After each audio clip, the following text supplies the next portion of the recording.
I think we're Live. live. I believe we're live. Live. Here we are. Hey, fellas, Bob and Mike. How you Nate's doing? not here today, everybody, because I don't know where he is. Does anybody know where Nate is? Does anybody ever know where Nate is? Does Does anybody Nate care know where where? Nate is? Does Nate know where Nate is? Well, Nate's not here. So you've got to put up with us three. I'll be running the show today. Thanks to everybody for watching. I'm just going to have a quick look on Facebook and make sure we actually are live. Looks like we're overlapping with Melina Mike as well, so we're going to be fighting for public here. Oh, is he on? Is he on right now? He's on at the moment. With who? Anybody? So we should be honoured to actually have you with us, Mike, because normally you go to him. I'm an equal opportunity guy. You know, don't make me choose sides or ban me. You know, that's all I want. Oh, we won't ban you, but it might just withdraw you halfway through the show if you don't say what we want you to say. Yeah, been withdrawn is my favorite term of the year now. I don't understand what the confusion was about that. I mean, it's been withdrawn means it wasn't as Been withdrawn is a really weird. It's a weird way to say we yanked his ass out. We yanked it, yeah. We drop kicked him. But anyway, we'll get on to that. But Mike, you're going to be going to Manila for the AS Cup. I'm away. Actually, I'm going in pretty early. I'll actually get to Manila tomorrow night, Manila time. And so I'll be there a couple days early, kind of check out the scene, see what's going on, go check out the stadium, and then enjoy the Reyes Cup. Yeah, it should be a lot of fun. My first trip to the Philippines, so. So in all the years that you've been involved in pool, you haven't been to the Philippines before? No, I've never gone to any of the Asian events. I've had a lot of opportunities, and I just never really wanted to fly that far to work for 4 days and turn around and fly home. It just never appealed to me. If I could have gone and stayed a week on the front end or a week on the back end, different story. But like this trip, I'll be out there 3 days or so before the event even starts. So get to enjoy a little bit of it that way. But you've been to several Mosconi Cups. How are you expecting this to differ from a Mosconi Cup? Yeah, this will be a lot different than a Mosconi Cup. I think it'll be presented differently than a Mosconi Cup. I think it'll be responded to differently than a Mosconi Cup. So, I think it's going to be a lot of fun. I mean, they're kind of feeling their way through this. This is new territory for this version of Matchroom. I mean, they used to run a lot of events in Manila back at the turn of the century, but not really much in the last, whatever, I don't know, almost 15 years at least. 15 years, yeah. So I think they're kind of feeling their way through what to expect, what it's going to be like.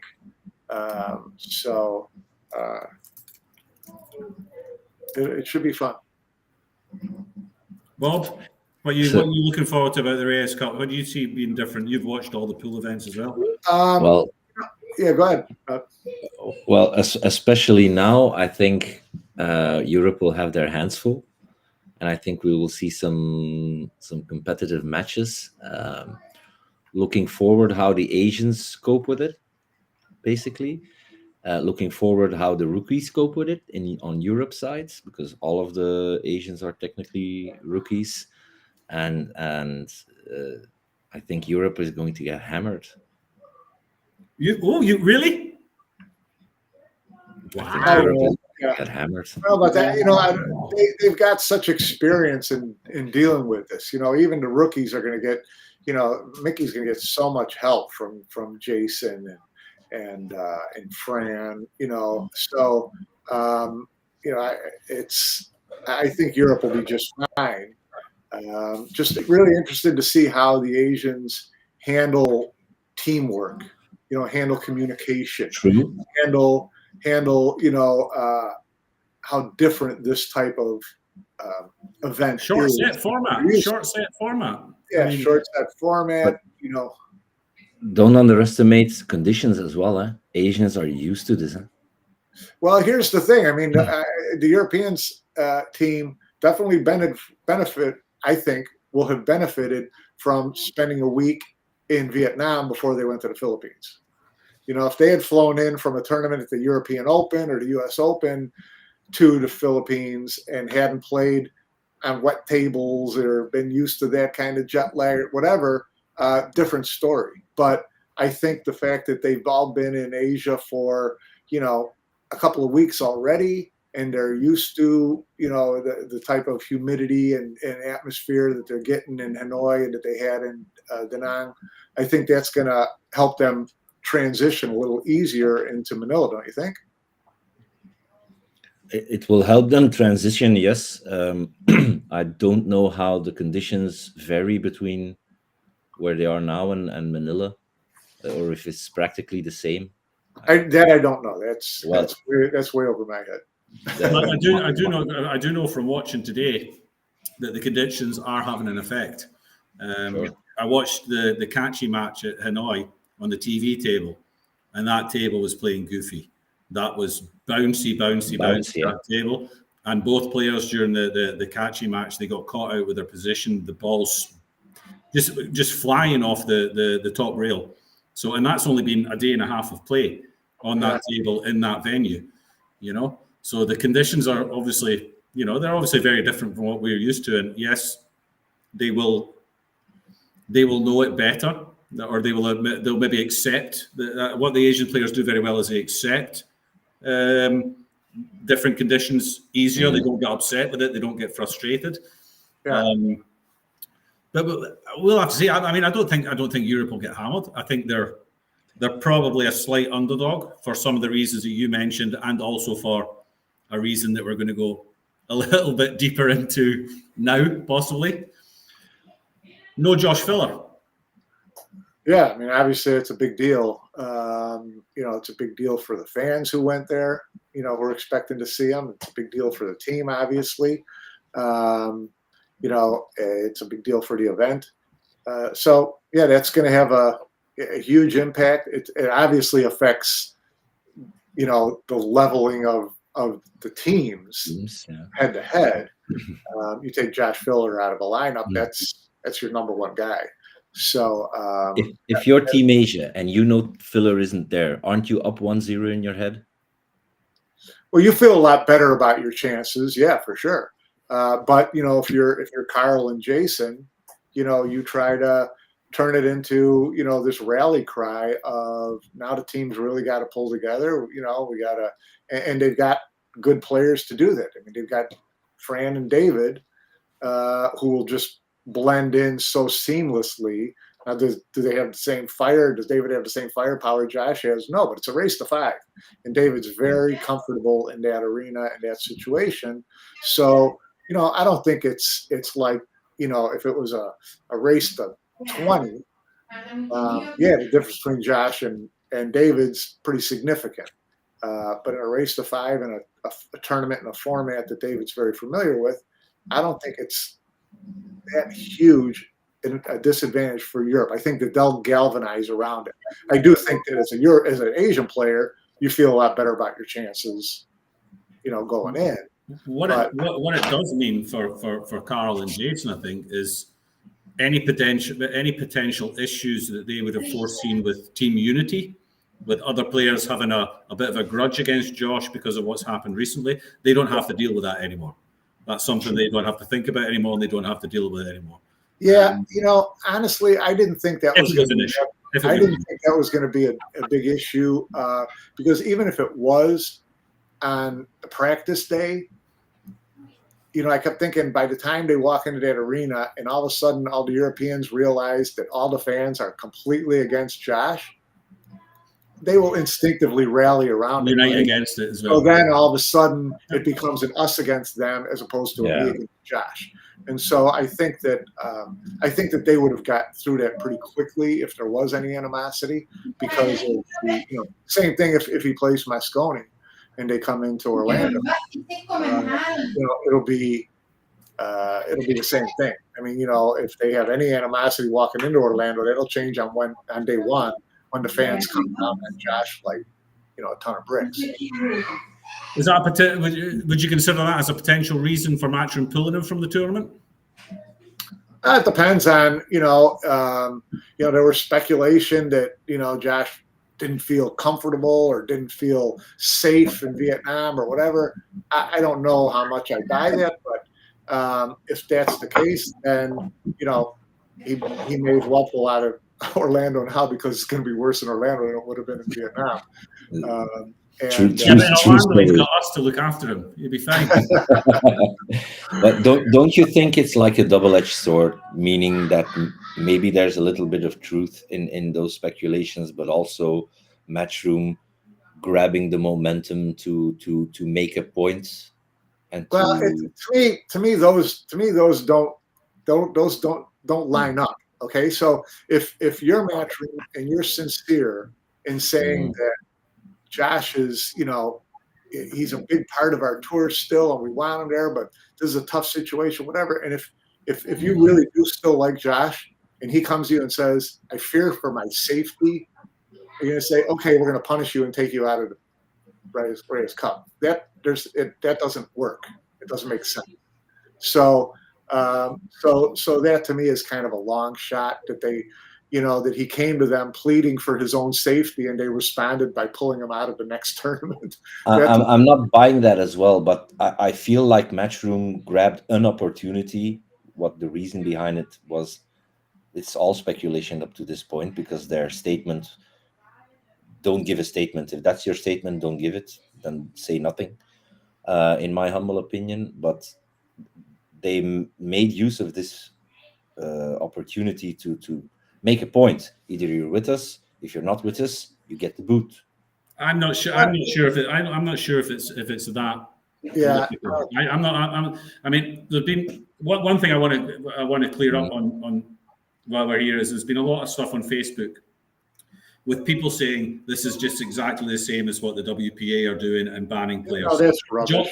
Josh has not been banned by the World 9-Ball Tour. Yeah, pulled out of an invitational event. He's been pulled out of this event, which is an invitational event. Yeah. And I liken it to if I invite you, Bob, and I ask you to be the best man at my wedding, and you say yes, great, and then I have the rehearsal dinner. You don't turn up to the rehearsal dinner. You don't tell me why. And then I contact you to say, well, are you even going to be at the wedding? And you go radio silent on me. What am I going to do? I'm going to have to cut my losses and say, I need to make sure I've got a best man at this wedding. So I'll ask somebody else. And if you're there, and that's it. Do you think Josh waffled on going to Manila? I don't think he committed to it. I don't think he committed fully to it or committed to it enough in order for Matchroom to be completely sure that Josh Fuller was going to be there at the Reyes Cup. And it's getting very close now to Reyes Cup time. Yeah, right. But what would cause him to not go to Manila? What would cause him to have second thoughts on going to Manila? You would have to ask Josh that. I don't know. Yeah. But so that's the feeling.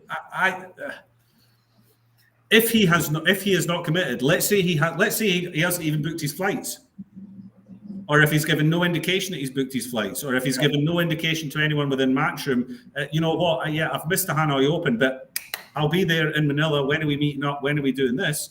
Then you're like, well, okay.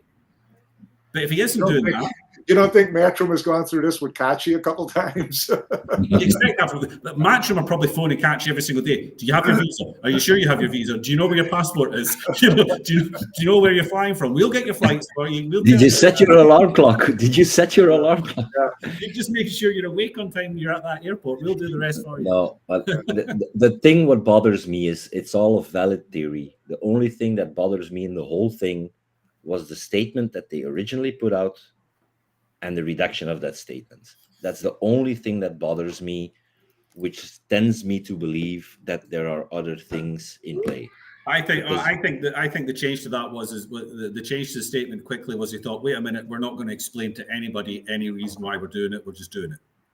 Okay, but the reasons that were initially in that statement are a bit strange. They're not out of we're going to put something on there. It has to come from somewhere. Contractual obligations, and what was the other thing? I forget. The only thing that I can think that's in any of the contracts that I've seen is not bringing the game into disrepute and not bringing the company into disrepute. and the not being in the company into disrepute part, you could make a case for what's happened falling under that, because he's kind of made with making the statement that he was going to support the Asian players, and then turning his back on that, and then going to play the the World 8 Ball, and then saying, I've played the World 8 Ball for these reasons, but I'm definitely going to go to Hanoi and support the WNT, and if the WPA then ban me, then so be it, and then not going to Hanoi. He's kind of, I know, I get that he's trying to play both sides of it, but he should have just kept his mouth shut and done nothing. And he's kind of made Matchroom look a little bit silly. Or I can understand that Matchroom or Emily might think, what are you doing? You're taking the piss here. What's going on? And now you expect us to put you in the Reyes Cup. Now you expect us to put in the Mosconi Cup. You expect all the flowers that we've got for people you expect now to get. Yeah. So, Do you read it like that, though? I read it more that he has like external contract obligations. Otherwise, they would refer. Well, I'm 100% sure that's part of our their contract. I'm 100% sure that's part of the reason he played the World 8 Ball. People say all the time, if anybody wants to tell a player where and when they're going to play, you need to pay them a wage. There's only one company that pays Josh Filler a wage, and that's Predator. So if anybody out of all this, Predator, Matchroom, the WNT... Federation. And not true what you're saying. The Federation doesn't pay him 6 figures.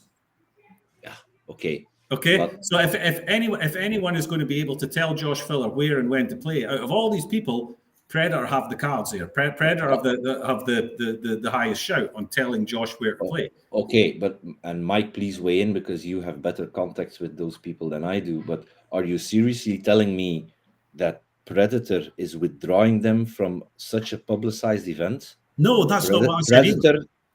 That's not what I said either. I said that is probably one of the reasons, or it would not surprise me if that's one of the reasons why he played the World 8 Ball. The World 8 Ball, but yes. Then why should that contract forbid him to or make him withdraw from a Hanoi Open? Why? No, I'm assuming the contractual part is part of his contract with the WNT. That's not how I read it. What are you talking about with WNT contract? The contract that they signed for the WNT as 128 players. Yeah. What about it? I missed. I think the initial statement with Matchroom that had the full thing on it about contractual obligation, that they're talking about their own contracts, not somebody else's contracts. I believe. It could be, but I was listening to what Bob was saying, and him playing. Why would him playing in New Zealand and making Predator happy prevent him from playing in Hanoi? It wouldn't. Right, it wouldn't. So there's that had no impact on him not playing. Yeah, so got him not playing in Hanoi. Then it must be a federation thing, because I cannot see if you stand because if you read it, the original statements, it doesn't sound like they are talking about their own contracts. I don't know if anybody has the original statements. Yeah, who knows? I mean, it was such a vague reference, but and Matt points it out, and this isn't unique to Josh. I think a lot of players who aren't in Hanoi are just hedging at this point.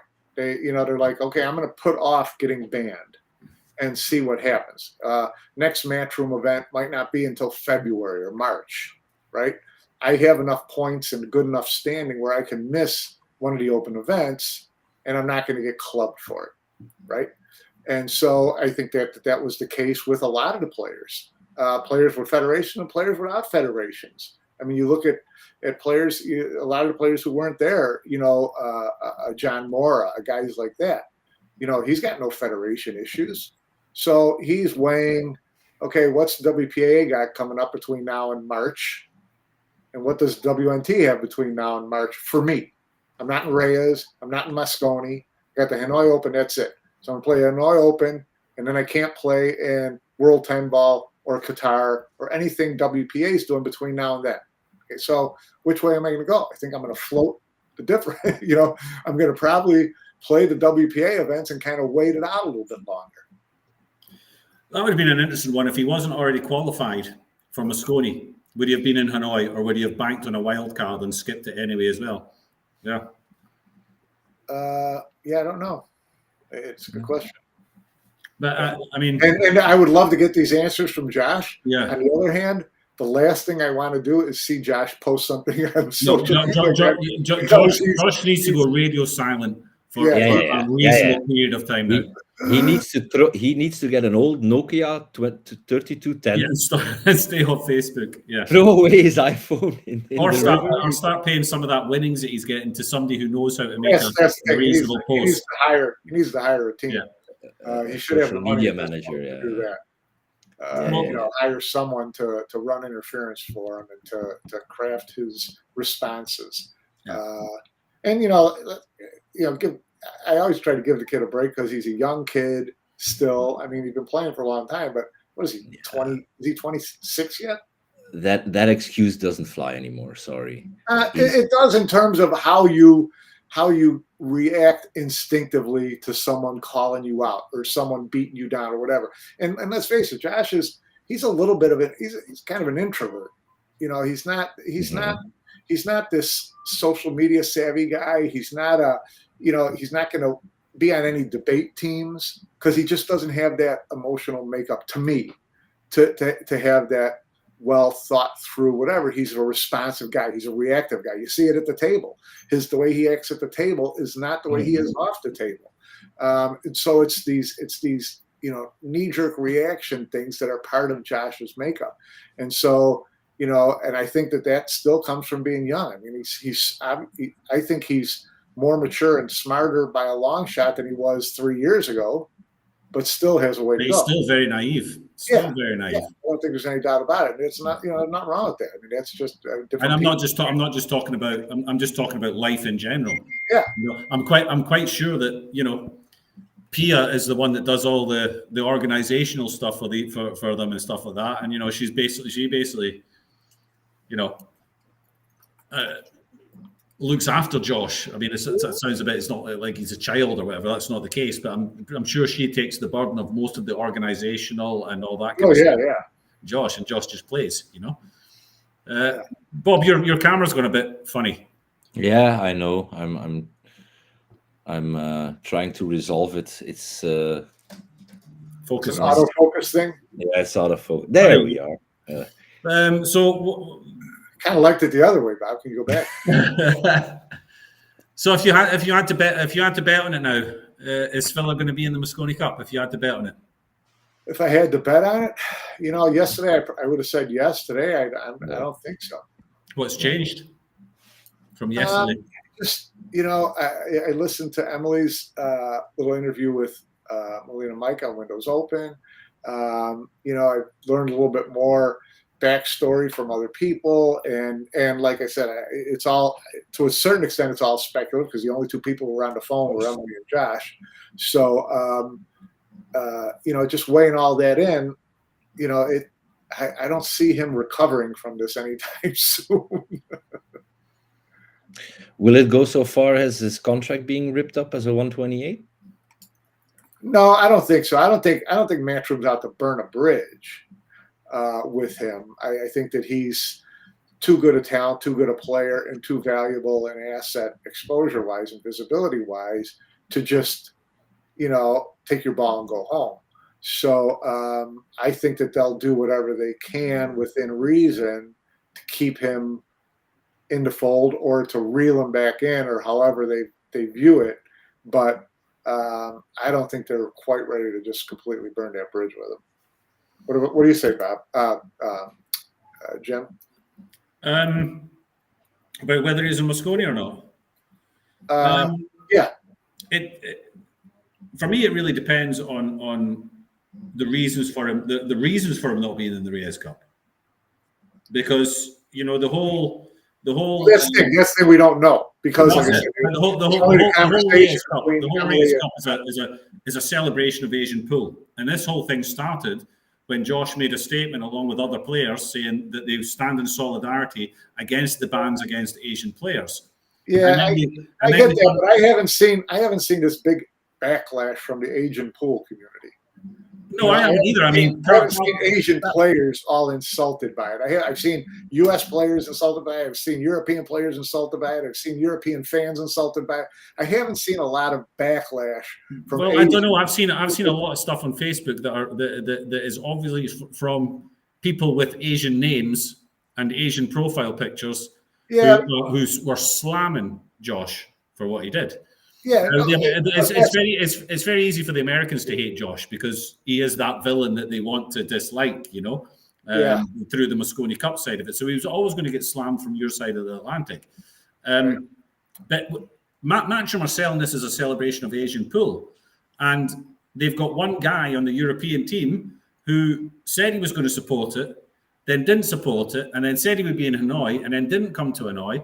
I'm just saying, if this is the reason for it, because it's in Asia and it's an Asian pool thing, this is the first ever Reyes Cup, and they didn't feel like it would be it wouldn't be the best business decision for them for Filler to be there, then that doesn't apply to Mosconi Cup because it's not in Asia and it's a different event, So it doesn't apply. Those reasons don't apply to the Mosconi Cup. So then, if he's persona non grata in Asia, and he feared for his life in Hanoi, is he going to play in the Predator-based World 10-Ball Championship in Hanoi early next year, or is he still going to be scared?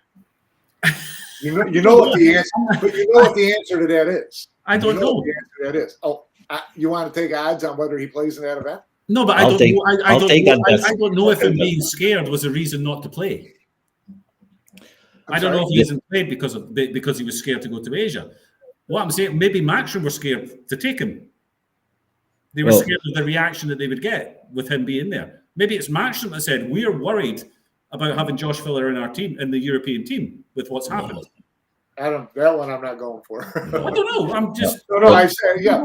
We don't know. I'm throwing out possibilities. We don't know what everything's on the table, but that one. Okay, that one's right on the edge of falling off the table. The fact that do I think he plays Mosconi Cup? Yes, I do. I think he plays Mosconi Cup. You think he plays Mosconi Cup? Yes. I don't think he will play Mosconi Cup. But the fact that we're having this discussion, can we just have a moment and say very poor communication on Matchroom side? Something we blessed. Very poor communication on Matchroom side. We blessed the WPA for this, eh? But how much are they really supposed to communicate about this at this point in time? Plus, at this point, you're the only one speaking. Josh isn't going to speak. I don't know if he's allowed to speak, whatever, but you have to take it. So if you're trying to protect him at all, and you're sincere about that, then you say as little as you can, you get the hell out, and you turn your attention to the Hanoi Open. No. So it was a strategy. It's a strategy more than anything. No, but you're not controlling the narrative. Matchroom, but no, the narrative is, like Jim said in the beginning, lots of bullshit on Facebook about this is the same thing as WPA and so on and so on. And if you just put out a control statement and say, okay, we withdrew him for the Reyes Cup, or he withdrew himself for the Reyes Cup. This is the reason. This is the plan moving forward. Now we focus on. That's why I don't agree, because if I'm a company, it's very easy for me to say nobody needs to know the reasons. I don't owe anybody the reasons. I owe Josh the reason. Josh and I talk it out. I don't owe you the reason why. I'm telling you he's out of the Reyes Cup, and that's all you're going to get out of me. That's a very common response from corporations, sports teams, whatever. It's, listen, this is our business. It's between us and us. We don't owe you an explanation. And it's caused a huge buzz on Facebook, which Emily loves as well. Whether it's positive or negative, Facebook is blowing up about this kind of thing. The Matchroom Pool Forum is blowing up about it. The Matchroom site is blowing up about it. And we'll probably hear in the future exactly what's happened. And really, Bob, the more they would have tried to explain it, the worse and the more the social media would still be responding. So, you get in, you get out, you cut your losses, you move on. And, because social media is. You can say the clearest, nicest statement you can make, and you're still going to get torched. And they've got another event going on just now, so they're concentrating on something else at the moment. Yeah. Anyway. Yeah. I mean, they spent a lot of money on this event in Hanoi. They don't want everybody to talk about Josh the whole freaking week. I don't blame them. And still we do. We do. Right. Yeah, And still we do. we do, but Listen, we have to, because this is the way we make our living. You make a living out of this. Jesus Christ. We have the wrong job, Jim. We have the wrong job. Well, obviously, Nate's contract with me is different than Nate's contract with you, But you got contracts with everybody. FYI, small shout out to very good but a very lucky player, David LKD, who always seems to be in the right place at the right time with the right results to swoop in. You know, if you just keep showing up and you sit tableside, make sure everybody knows you're there. So listen, if anybody needs me, remember me? It is me, David. Hola. Hola. So come on, he's in again, and Yeah. I mean he's in the number one spot to take Filler's place if he does get taken out of Moscone as well.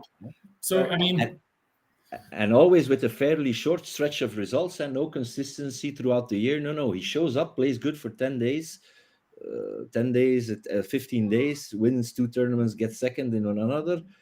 Thank you, come again. I'll sit here now and come and get me when you need me. But and when he gets to Moscone, and I'm sure he'll do the same in the Reyes, he performs. He's never let the team down. He's never been the weak link. He's never been the reason that we've struggled around. He's always performed when he gets there. Yeah. You know? And as much as Jason's, well, it'll be Carl at the moment, who's leading the Reyes Cup guys. As much as he's probably, not too happy about losing Filler, he's probably delighted that it's David that's next in line because he's got all the experience. He can't lose either way. No, he plays couples. He played doubles with anybody. Everybody loves playing doubles with him. That partnership with Fran. Yeah. Fran's got his mate again. I mean, it's not a bad situation. There's no reason that there's no reason why the team couldn't be stronger like this than with Filler. You don't know. Filler obviously he's a better player. He's won more. He's just a better player. Yeah. But David can play lights out for 4 days. Don't worry about that. FYI, Jim, you forgot to highlight the comment of Mike Gaines. Mike, yes. Can we screenshot this? Yeah. I'll tag Nate in that one. Can Nate be withdrawn from future shows? Yeah. Nate has been withdrawn. No. So anyway, I think we've talked enough about. I think everybody's talked enough about Filler. I think. Well, you still have a lot of scoreboard watching going on. Absolutely, the Hanoi Open is going on just now. Number 3 European spot and a number 3 U.S. spot. Automatic spot is up for grabs for both. So be interesting to see how that plays out. On the American side, it's looking very exciting because everybody is into the winners' qualification, except for Tyler, who's still in the one-loss side. Right. There's going to be, the draw is going to make a difference. We'll get through one more round, get to the 64. Don't get catchy, in the 64, because he's gone straight into the one-loss side, and he's going to be playing well by the time he gets there. Right. He wasn't there for the Perry Open, so it certainly looks like he's been, he's been acclimatized, shall we say, to the conditions. But I haven't seen it. Have you seen any of the Americans playing yet? I haven't seen any of the American matches yet. Anybody? No, I really haven't seen a lot. I saw Shane on the TV table. He was looking good. Yeah. It's that's going to be interesting. On the European side, Mickey escaped. Oh, did he escape? Wow. Oh my God! 909. The guy just. And it's the easiest 9 on the table to get position on because it's down on the bottom rail. Yeah. He leaves himself slightly on this on the long rail, but he still should never miss it. He's one stroke. Yeah, that's still has to make it though. He's one stroke. He's just gone down. He's had 2 ball clean and then he's just walked over. Missed it. Mickey pots it, runs out the next round, game over. He's through the next round. It's like wow. Yeah. I mean, you got a lot of players in that draw that were even thinking, ooh, I might be able to jump above Mickey if he loses this one, gets a tough draw, but then he survives it, and he's, I haven't. But I haven't seen enough of it to see if there's any standout performances. I've spotted a couple of guys there's a lot of guys in the draw that I've never heard of before. of course, A couple of guys that I've been quite impressed with. The kid that beat Kachi played well. The guy that lost to Kachi in the last round also played very well up to a point. We had a couple of close games. I think Gorst also won Hill. Yeah, Gorst looked rusty. Jason looked a bit rusty in his second match. Went behind quite early, but came back and won. So it's different conditions over there. I mean, watching the Kachi match, Imran Majid was in the commentary box, and they were talking about the TV table was very bouncy, very springy. The conditions were obviously changing there, the atmospheric conditions.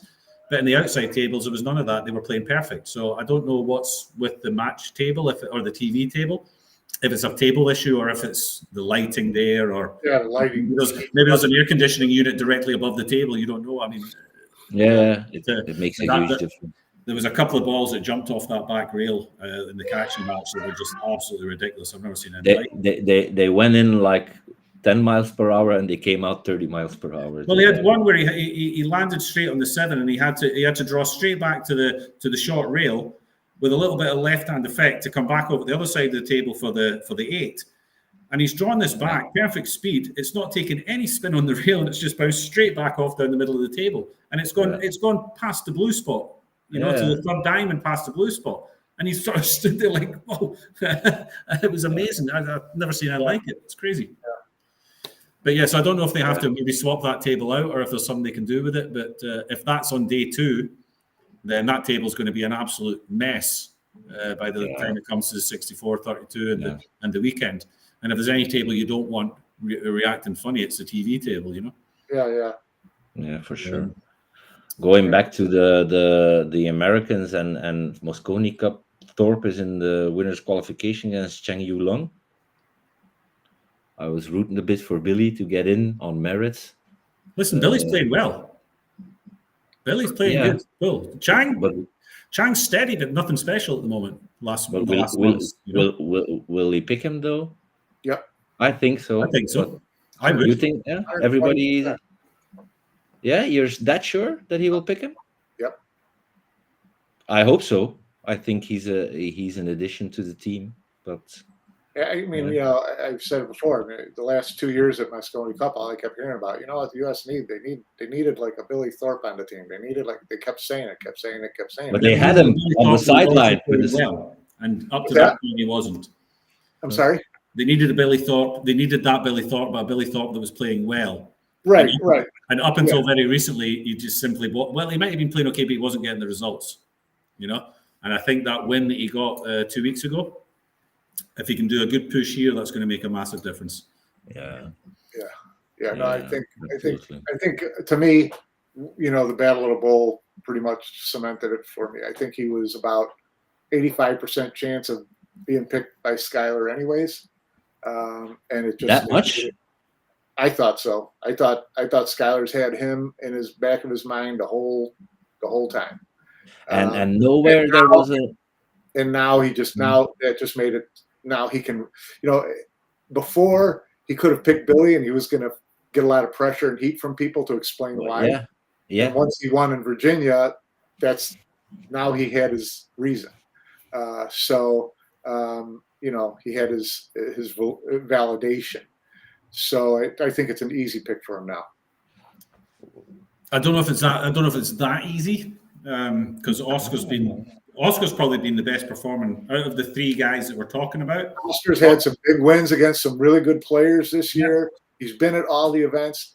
By the same token, in the last couple of months, he's had a lot of opportunities to take that 3rd spot and run with it, and hasn't done it. I think if you're Skylar and you had to pick a team right now, or you had to pick you got to pick it after the Hanoi Open, based on form and the way things are playing, I'd be kind of hoping that somebody gets above Tyler because he seems to be at the moment, as far as form goes, slightly below the rest. Yeah, right. And that's what I said. And the others have had the opportunity then to pass him up because he hasn't been playing great, and they just haven't done it. So they didn't. So I think if Tyler gets that 3rd automatic spot, then you just have to make your choice between Billy and Oscar, and I think he's going Billy. If What's Oscar quality-wise had the best third team? spot, I think he still takes Billy then, and then you got Oscar and Billy.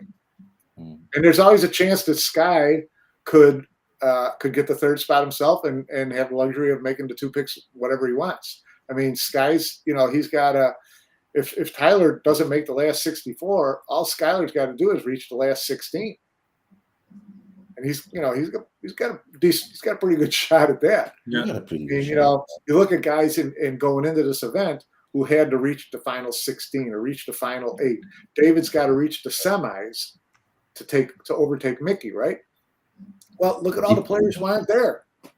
Dependent on It made his chances a lot higher, yeah. right? Not having Josh there, not having Alvin there, not having Dennis Grave there, not having Max there, not having all these guys who aren't there.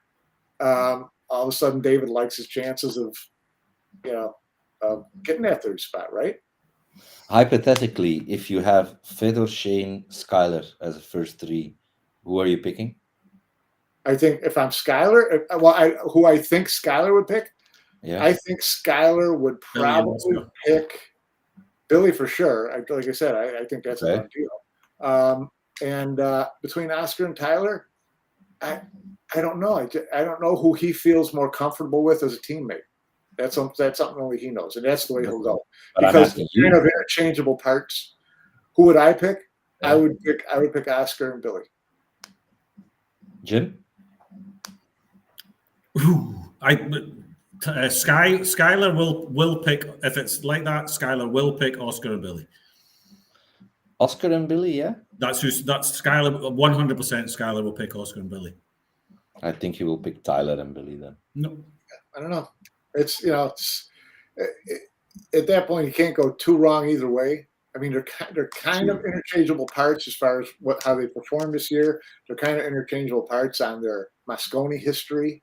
Although Tyler's actually played a little bit better than Oscar on Mosconi Cup history. And more wins, no? Tyler's first year, he beat Niels, in singles. So I look at these guys and I'm like, okay, look at the times they've been on Mosconi Cup. How many singles matches have they won? If you take Tyler, Billy, and Oscar, how many singles matches have they won in Mosconi Cup since 18? That's a good value. Well, Oscar's only played in one, and he was basically put on the bench for the entire thing. Yeah, right.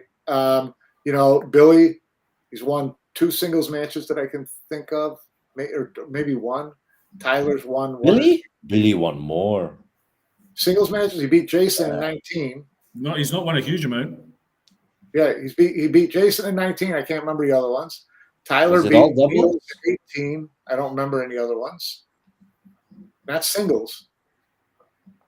I mean, I could be wrong, but someone, I'm sure someone who's following this as a Mosconi Cup lover will come up with something soon, if in fact that's the case. But I don't recall. And so it can't be many because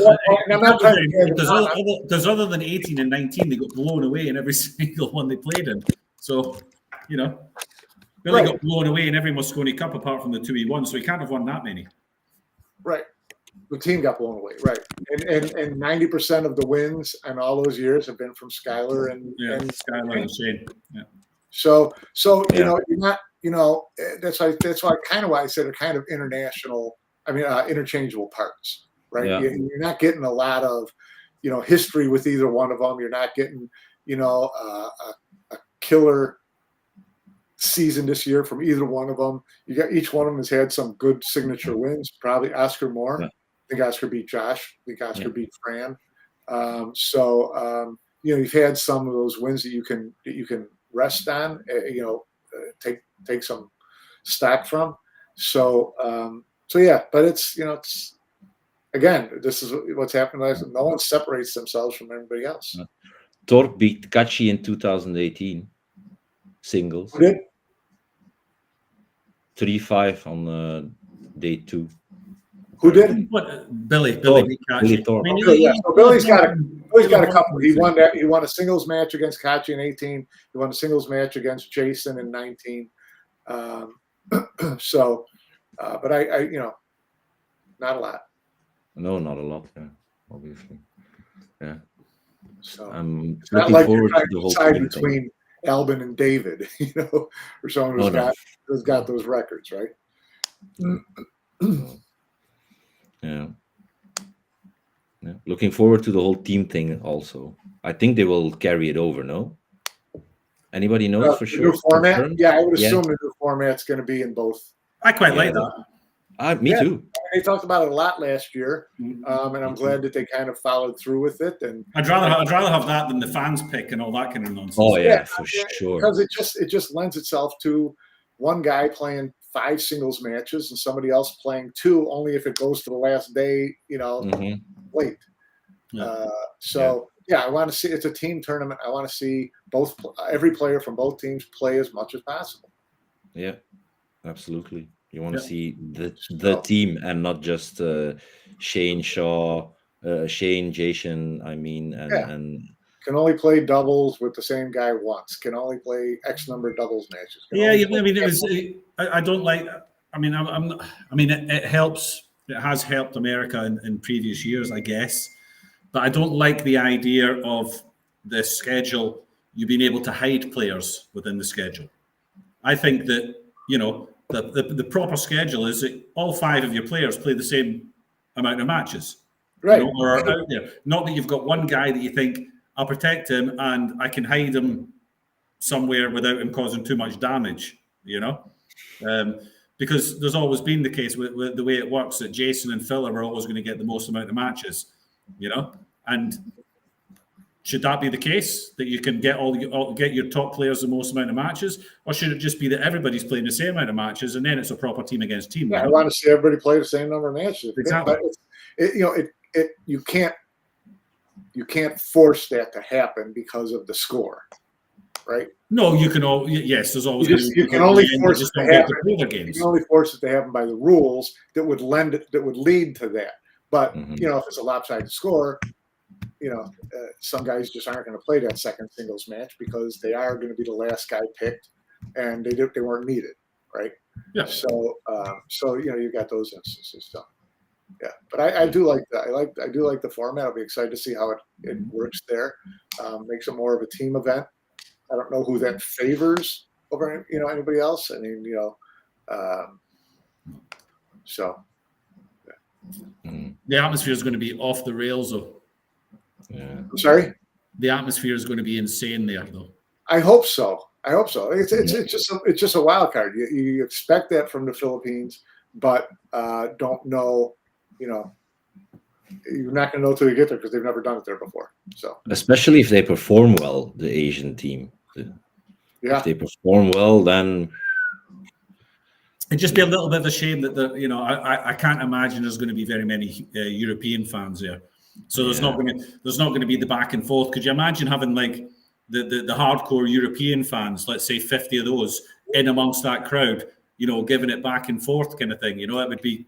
I mean, that would be well, welcome to U.S. fans going to the Moscone Cup for the first 12 years, buddy. Yeah, true. By the way, Wake and Break, we don't know if he's on the Moscone team. We speculate that he will be not. He will. We do read the comments, and we mostly read the comments from people who come in when the show starts. FYI. Yeah, sorry, Wake and Break, but we just wanted to find out if Josh Filler was on the Moscone Cup team. Yeah, clearly someone didn't. Yeah, it's all over Facebook already that people don't know if Josh Filler is on the Moscone Cup team. All in good fun. Yeah, for sure. Yeah. What about the announcement of the WPA tournament, huh?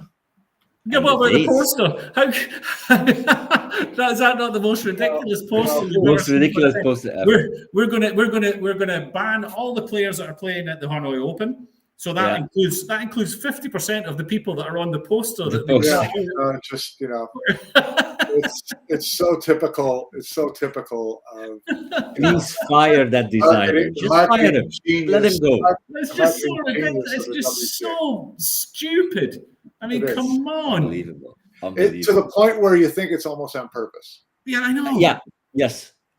I sincerely start to think that. Sincerely. But you've got to because there's only 2 answers to it. You want to be a jerk and you did it on purpose, or you're Yeah. clueless. Which one do you want? Which reputation do you want to have? Yeah. You can only have one. But then, Yeah. and then there's people going on Facebook saying, because it's the day after the Moscone Cup, people are going to say, well, that's it, decided. Josh Filler's not playing the Moscone Cup. How do you come to that conclusion when Carlo Biado, the Cole brothers, all those guys are on this poster as well, who will not be there because they're in Hanoi right now. Well, but I mean, okay, just because Phil's on that poster, it doesn't mean he's going to be there, because half the poster are not going to be there. I mean, come on. okay, but here's what you look at. Well, for Josh, it's I don't even know we don't know if the decision's his, right? So it'll be based on whether or not he's at Moscone. But if he's at Moscone, I'm sorry, but I'm not going to base Filler being yes or no on Moscone on that. On a WPA. Out of all the things I've seen on Facebook, that one poster holds the least amount of valid weight for me as to whether or not Filler's going to be. What, they changed it now, though. They changed $400,000 tournament. Is the field 64? I have no idea. Good question. Don't know. A $400,000 tournament with we'll assume it's not 256. 128, 96. At the most. I'm sure Josh would love to go to that tournament, unless he was guaranteed 40,000 at Moscone Cup, right? So it's if this was the day after the Reyes Cup, I could see Josh saying, let me think. Reyes Cup's not paying off like Moscone Cup is. So, I may just take a flyer on this $400,000 tournament that I'm favored to win. Yeah. We will see. But yeah, Matt Poland is Pepsi commentating. I'll contact him and ask you. He probably is. He quite enjoyed it, even though everybody had a complete go at him last time. Poor guy. You're kidding? He had as many lovers as he had Abe. That's it. He basically created a fan base for himself. Yeah. I'm a fan. It's like it's the whole Pepsi and Coca-Cola thing. You like one, hate the other. I don't know.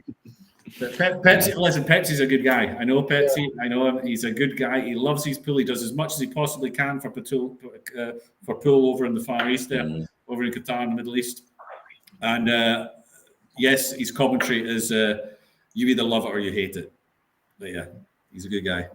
He's a good guy, indeed. So anything else we need to discuss? Because I think we're going to be discussing quite a bit over the next week or so. Yeah, I think it's like as the world turns, it's going to be a different drama on a daily basis. So these bands, we're agreed. These bands are definitely going ahead this time. The WPA cannot back out of it this time, can they? Oh yeah, no. I'll tell you what. Right now, the WPA feels like they've got the stronger hand. Yeah, and that's a whole different discussion of did Matchroom overplay its hand and lose its leverage, which it had for a long time. There's a lot of leverage. Mm-hmm. Now you got a lot of players who, are perfectly happy going to WPA tournaments, and I don't think that they're all waving WPA as my favorite flags, but they're going. And the WPA, the WPA did itself really well in New Zealand, sitting down with the players who were there and convincing them that, they're not the bad guy. They've got a lot of big tournaments coming up, and Matchroom just wouldn't agree to talk to them at all. So, I think that WPA right now feels like they're in a position of strength. Yeah. So I don't see any reason for them to back down at this point. And we'll just see what kind of... they can't do it anymore. They can't do it anymore. If they back down now, pack up your stuff and go home, because your credibility is shot. Yeah, so now it's just a matter of the players. Will the players who are switching WPA stick to WPA exclusively all through 25? Will the ones who've decided to stick with Matchroom tournaments stick with Matchroom tournaments all through 25? That may be what we have to wait and see. Okay. Just a quick answer to Patrick McKinney. The information I have, whether or not he got threats, he was basically bashed and he was threatened by several people publicly on Facebook. But I believe that he was sent threats. Whether it was from who and which part of the world, I don't know. But he was sent threats. Yeah.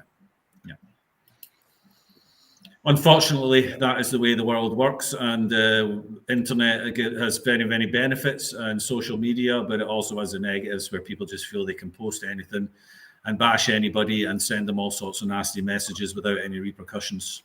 Yeah. Keyboard warriors. Yeah. Keyboard warriors. But okay, right. We will keep you, all you lovely people out there, up to date with anything that we hear. Enjoy the Hanoi Open. I tried to enjoy it today, but I was with my little one, so I ended up watching cartoons for half the day and a little bit of the Hanoi Open as well. But it should start getting tasty the next few days. Once it gets, the winners' qualification is always a good round, an interesting round, then the losers' qualification. I'm looking forward to it. I want a pick. I want 2 picks from each of you. That was my question. I want picks. Picking an outsider for the Hanoi Open, Mike.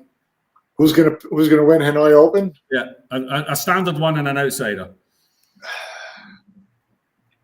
I'm going to go with FSR, and I am going to go with